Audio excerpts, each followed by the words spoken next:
Ito naman ang pag-usapan natin mga kababayan. Speaking of Bato de la Rosa. Naalala pa rin mga kababayan, pinag-usapan yung pagtakbo ni Bato de la Rosa kung saan po siya ay nadapa. No? Etong si Laila de Lima ay tawang-tawa. Grabe po ang tawa ni Laila de Lima. Bilis daw tumakbo. Parang si Barney, etong si Bato. Mga kababayan, paano nga naman kasi parang mas may bayag pa si de Lima kaysa kay Bato, mga kababayan, dahil si de Lima nung nagkakaso, nagkaroon ng warrant of arrest, ay siya po ay kusang sumuko. Pero si Bato, eto, atatakbo.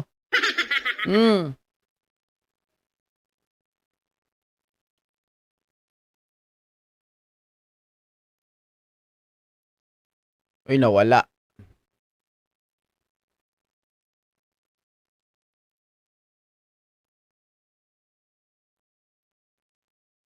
Nung pinakita sa akin yung video na yan na naghahabulan at muntik pa nga siyang madapa, natawa ako noon. And honestly, I view the scenery or the scenario, the scene, as pathetic. Pathetic yung itsura. Kasi nasaan na yung angas mo dati. Na-challenge mo pa nga si former Senator Trillanes, yung kanyang mga Make My Day. Tingnan mo yung ngiti ni de Lima, mga ka-GPnatics, oh. Mabibigyan si Bato de la Rosa sa iyan. And then kung gusto mo, ikaw ang mapumosas sa akin. And that's exactly what Senator Trillanes did. Nagpakita siya dyan to fulfill the wishes of Senator Bato. So nakakatawa and at the same time nakakaawa din. Kasi dapat alam niya yan. And he took the risk of going there. Hindi ba umugong naman talaga na meron ng warrant of arrest? Although the reports, the news reports were conflicting. Pero sana, at alam niya yan na meron ng warrant of arrest. Kaya nga nagtago for what? 4 months? Or more than 4 months? 6 months. Hindi siya nagpakita sa Senado, hindi para magtrabaho. Pero this time around, because of that, ano pala, that plan coup against the Senate leadership. So nagpakita siya for that purpose, that's political actually in nature, hindi para magtrabaho. So alam niya yan, the risk. Pinakita Sino ba namang hindi matatawa doon mga kababayan, nagtatatakbo na bigla na lang parang 'di ba si Barney, parang parang Gasol. Nanadapa na nagpagulong-gulong doon sa hagdanan.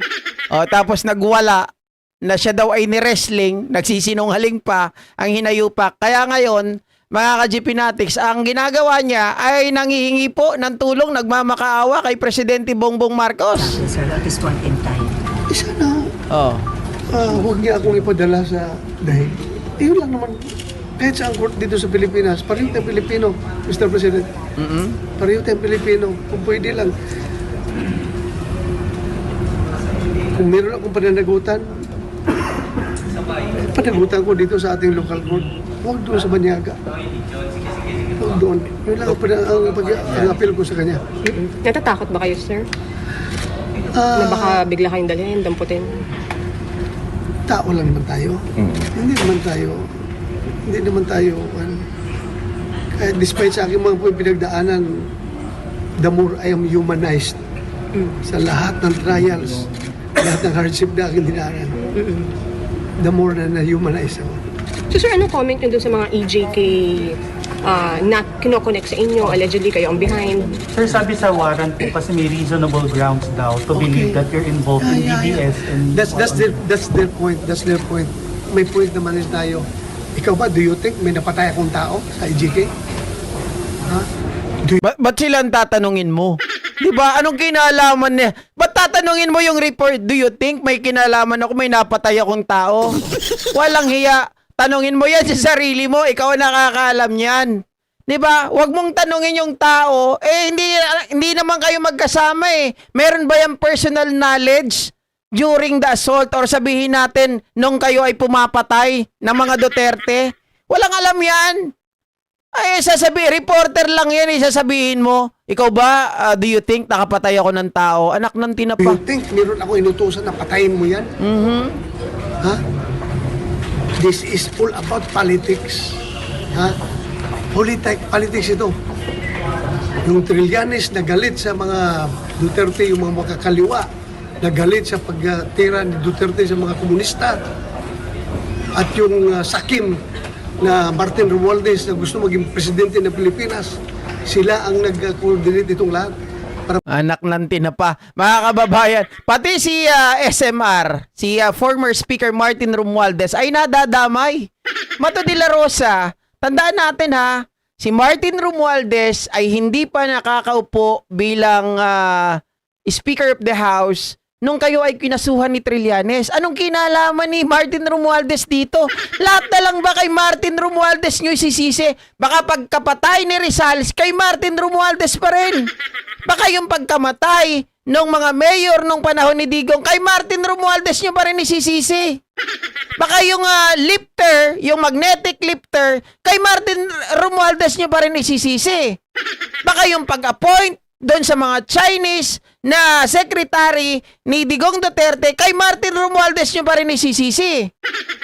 Anak ng tinapa naman, oh. Anong klaseng yan? Anong klaseng mga pag-iisip yan? Sagutin ang mga paratang sa inyo. Huwag kayong magturo na magturo. Kayo ang hinahabol dito eh. Anong kinalaman ni Martin sa kasalanan mo? Napabagsakin ang mga Duterte. Oh.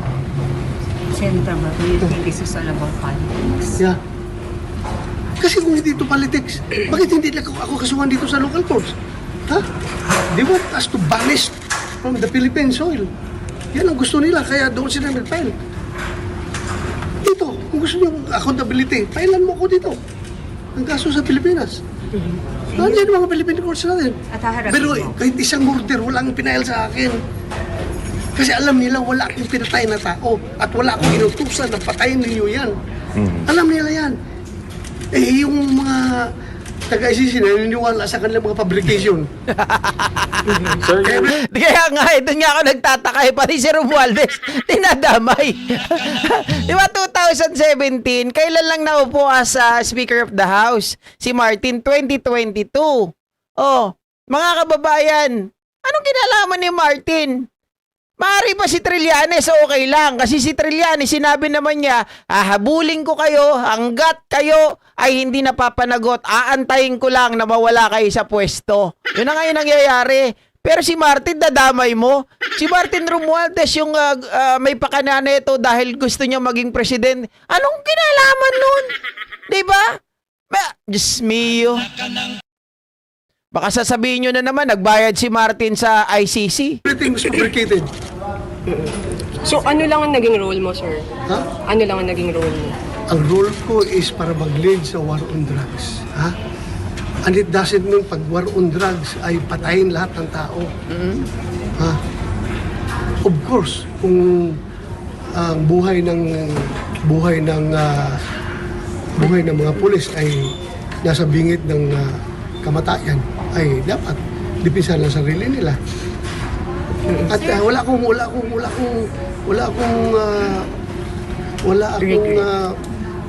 pang-abuso na Okay, sabi ni Sir Ferdinand Longgalong, tama si Sentry last quarter 2025, early first quarter 2026. Actually, mga kababayan, alam na ni Trillanes nung November 6 pa mayroon. Kaya lang, na-preempt ito, pinospone muna ng ICC, di ba? Unsealed ito eh. Di ba? Unsealed. Mga kababayan. Ngayon, dahil nga itong si Boying Rimulya nagsabi na mayroon na siyang kopya, pinospone muna ng ICC. Kaya, alam ni Trillanes na by first quarter ng 2026, hindi first week, first quarter ng 2026, or before end of first quarter ng 2026, ay ilalabas yung warrant, di ba to? hinahayaan. Kung meron man, pinapabistigahan natin. Sir, pero yung may sabina po kasi yung PNP, hi sir, may sabina po kasi PNP pupunta po ba kayo? I think May 14 po yun. Titingnan natin with the current situation, marami namang abogado natin na pwedeng ipadala. Tingnan lang natin. Sir, if ever maging local complaint yun, naharapin niyo po yun. Yung sa CIDG, sir. Kasi it's a possible complaint daw. Sinasabi ko nga sa'yo, lahat basta sa local lang, harapin natin yan. You can just imagine kung inibisigahan nila yung EJK ko noong panahon ng city director ako ng Davao, how many years ago na yun? Grabe naman pagkakalkal yan kung Siyempre, natural. Natural. Kakalkalin talaga yung punot dulo. Kung kailan tayo sumali sa ICC 2011, yun din yung time na pwede nilang kalkalin. Hindi nila pwedeng kalkalin yung 2011 or 2010 below. Hindi pwede yun. Nung tayo pa ay member ng ICC 2011 up to 2018, if I'm not mistaken. Nandun lang yun. Ikaw naman, Bato de la Rosa. Wala naman hinalungkat doon nung ikaw ay nasa sinapupunan pa ng nanay mo.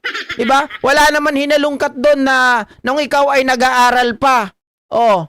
Wala naman hinalungkat doon nung ikaw ay nanliligaw pa doon sa jowa mo na sabi ng iba ay taga-bundok daw. Diba? Wala namang ganun eh. Ang hinalungkat lang ay may kinalaman sa extrajudicial killings. Hindi personal yun. Yun ang tamang proseso ng pag-iimbestiga. O yung hinihingi mo ngayon, anong sagot ni Atty. Claire Castro? Natulungan ka, bigyan ka ng proteksyon ni Pangulong Bongbong Marcos. Sana alagaan niya lahat ng Pinoy. Iyan ang pakiusap ko sa kanya. Your response po. Maski naman po yung mga EJK victims ay humihingi rin po ng proteksyon Correct. sa gobyerno. So, ang akusadong katulad ni Senator Bato ay humingi ng proteksyon. Lahat naman po ay bibigyan ng proteksyon na naaayon sa batas. Kapag kung naaresto man po siya, kung maaresto man po siya, lahat ng karapatan bilang isang akusado ay ibibigay po sa kanya. And what do you think about the timing nung appearance po ni Senator Bato? He appeared yesterday before the Senate after more or less 6 months. And tiyempo siya doon sa impeachment sa Congress and doon sa change sa Senate leadership. What do you think about that, Yusek? Hindi po ako makakapagbigay ng opinion patungkol po diyan. Oo nga naman, ikaw naman kasi reporter, no? Yung mga bagay na yan, hindi pwedeng sagutin yan ni Palace Secretary o Palace Officer Claire Castro. Hindi niya pwedeng sagutin yung mga bagay na yan. Doon lang tayo, mga kababayan, yung nandoon sa scope ng kanyang trabaho. Okay, tinatanong dito, mga ka-GP Natics, kung ano ang sagot or ng palasyo sa panawagan ni Bato de la Rosa na bigyan siya ng proteksyon. Ang lahat naman ay binibigyan ng proteksyon. Ang lahat naman ay binibigyan ng pagkakataon. 'Di ba?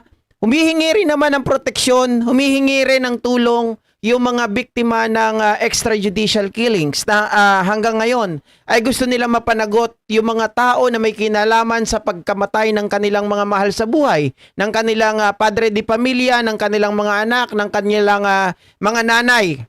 Diba? Mga kababayan, so patas lang, equal lang. Kung tutuusin, kayo nga, ang maganda pa nga dito, bakit di mo na lang tanungin si Sara Duterte? Kung ikaw tatanungin, sabi kay Sara, ano mas gusto mo? Mapatay or madala na lang sa dahig? Makulong ka na lang. Sabi ni Sara, alam nyo, mas maganda na habang may buhay, ay buhay ka. Habang buhay, habang tayo ay nabubuhay, ay may pag-asa. Pwede pa tayong makalaya. Pero pag patay ka na, wala ka nang magagawa. Di ba? Totoo naman. Doon lang ata ko kahit papano sa sinabi ni Sara Duterte, mga kababayan, actually hindi ganun yung direct na pagkakatanong, pero ganun yung sagot niya. Kaya kahit papano, sabi natin walang hiya to si Sara. Iba yung tanong, iba yung sagot. Pero yung sagot niya, kung papipiliin sa mga taong makukulong at yung sa mga namatay, mas pipiliin yung taong magpakulong na lang. Kasi, oo nga naman, di ba? Kapag pagpatay ka na, 6 feet below the ground, ano pang pwede mong gawin? 'Di ba? Hindi mo na matatamasa ang sarap ng buhay. O baka si Robin Padilla, pag hindi na to nagising, Mga kababayan, hindi lang to, yung init niya, mawawala ng tuluyan yan, manlalamig na ng todo yan. 'Di ba? Sabi niya kagabi, pasensya na po kayo, wala lang tulog. Sabi ko, sana wala nang gising. 'Di ba? Oh, yung init niya mukhang hindi niya nailabas, kaya dito sa Senado nilalabas. So, ganun din yun, pag namatay ka, yung init, mga kababayan, wala na, mawawala na yun, manlalamig ka na. Oh, doon, humihingi sila ng tulong, sila buhay. Yung mga humihingi ng tulong, mga namatay yung nanay, yung mga magulang, yung nanay, tatay, yung kanilang mga anak, hindi na may babangon yun. Di ba mga buto-buto na lang yun? Pinagpipiestahan na sa lupa na baka nga mga daga, pinagpipiestahan na yun. O yung mga uod, pinagpipiestahan na yun. Pero sila, may pagkakataon pa silang makalaya. If ever, na wala talaga silang kasalanan, di ba pwede nilang i-exhaust all the remedies that they have, all the money that they have. Para mailigtas yung kanilang mga sarili. They even, mga kababayan, have the due process, di ba? Meron silang pagkakataon na makaligtas kung sakasakali, kung mapatunayan na wala silang kasalanan. But for those who already dead, 'di ba? Nabigyan ba sila ng pagkakataon para ipaliwanag yung kanilang mga sarili? Nabigyan ba sila ng pagkakataon para patunayan na wala silang kasalanan? At binigyan ba sila ng pagkakataon para magbago? Wala. Pinapatay. Hindi binigyan ng pagkakataon mabuhay. Tapos kayo, ang galing ninyo, nangihingi yung mga yun ng hustisya, kayo, nangihingi kayo ng proteksyon. Ang kakapal naman ng mga pagmumukha ninyo. Diba? Saan ba kayo kumukuha ng kapal na muka? Nanabaka na lang, Senator Bato, nung simula nung naging PNP chief ka. Parang saganang-sagana ka sa mga kinakain mo,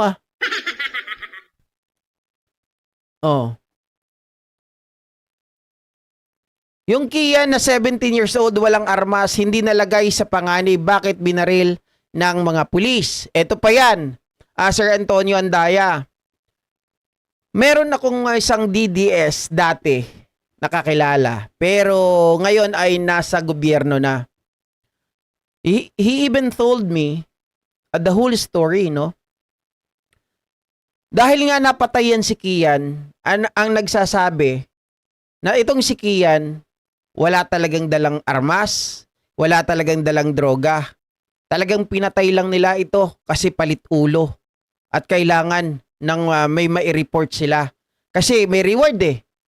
Ngayon, dahil pumutok yung pangalan, naglabas daw ng pera di umano si Duterte para sirain itong pamilya ng mga to. Paanong sirain?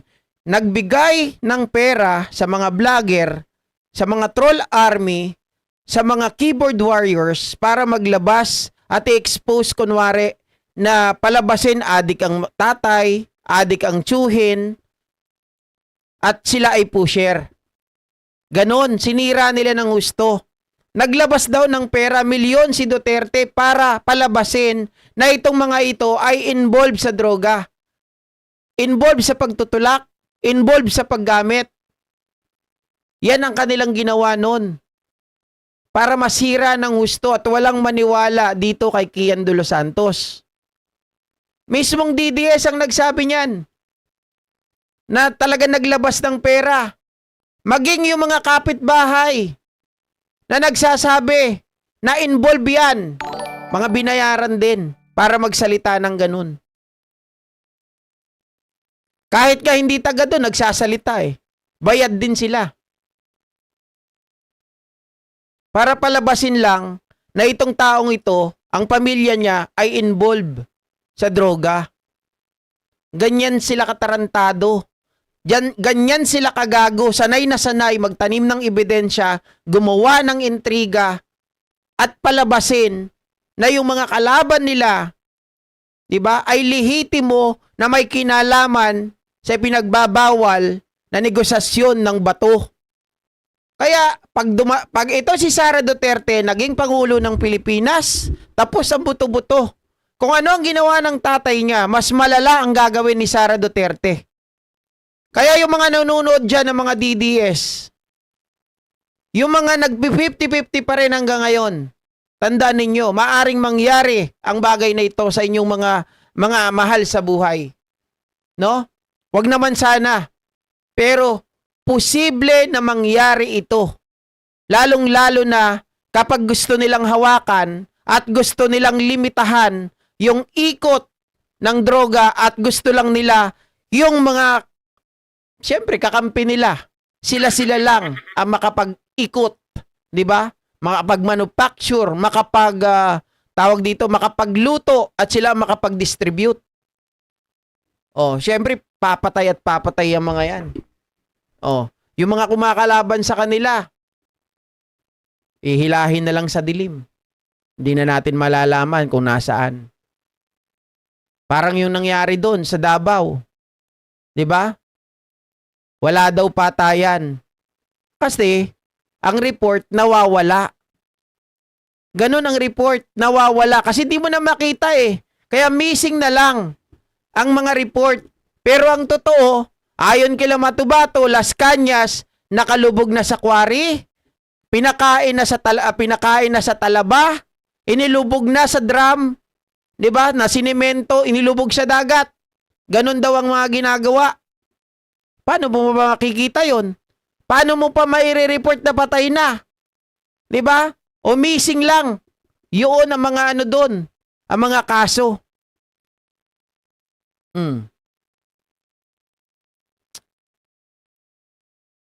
Correct. Sa dami ng pera nila, pwede talagang mangyari yan. Nakita nyo naman eh. Sa Senado, nakita nyo kung paano nila paikutin. 'Di ba? Hindi lang nila kaya doon sa Congress. Kaya nga gusto nilang sirain si Martin Romualdez, gusto nilang sirain yung mga kaalyado doon, para nang sa ganon, kaya nilang paikutin ang batas. Dito lang sila sa Senado nagkaroon ng ng advantage eh. Pero sa House, hindi nila kayang hawakan. Dahil, sa totoo lang, magaling ang namumuno doon. 'Di ba? Maayos ang namumuno doon na pag-iisa niya. Oh, kita nyo, yung mga hindi dapat boboto kay VP Sara Duterte to impeach, bumoto to impeach VP Sara Duterte. Kasi nga nailatag yung mga katibayan laban kay Sara, lalo na dun sa SALN, na hindi magkamatch talaga. 'Di ba?